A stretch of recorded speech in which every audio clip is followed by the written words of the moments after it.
আমরা যদি চিৎকার করি আওয়ামী লীগ ভয় পায়, আমরা যদি নীরব থাকি আওয়ামী লীগ ভয় পায়। আমাদের ছোট ভাইয়েরা আমাকে অনেক কষ্টে এখানে নিয়ে আসছে। আপনারা জানেন কয়েকদিন আগে জেল থেকে বেরিয়েছি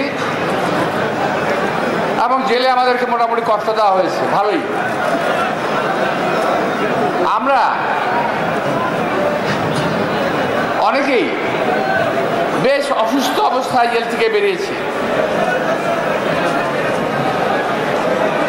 আর কিছুদিন থাকলে হয়তো আজকে আমাদের রিজভির যে অবস্থা, রিজভিকে কোর্টে আনা যায় নাই কারণ সে অসুস্থ।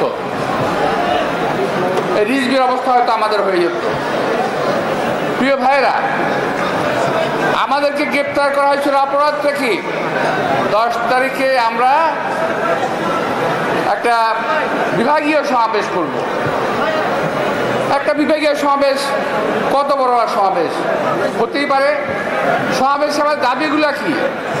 সমাবেশে আমাদের দাবি হলো এই অবৈধ স্বৈরাচার সরকারের পতন।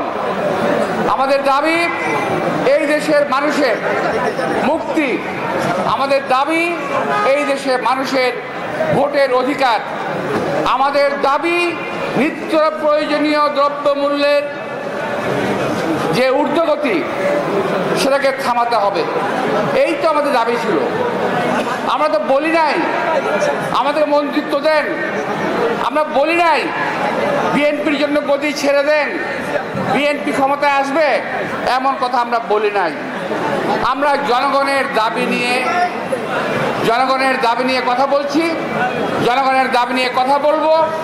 আজকের আমাদের এই পদযাত্রাও জনগণের দাবি নিয়ে। সবচেয়ে মজার ব্যাপার কি জানেন? আমরা যদি চিৎকার করি আওয়ামী লীগ ভয় পায়, আমরা যদি নীরব থাকি আওয়ামী লীগ ভয় পায়। আমরা নীরব পদযাত্রা করব বলেছি আমরা, তাই না? আওয়ামী লীগের ভয়ের কি আছে ভাই? এ তো আনন্দের কথা, বিএনপি নীরব হয়ে গেছে। কিন্তু না, আওয়ামী লীগ বিএনপির পদযাত্রার যে রাস্তা প্রকম্পিত হচ্ছে সেই কারণে আওয়ামী লীগ ভয় পেয়ে গেছে। আমাদের এক একজন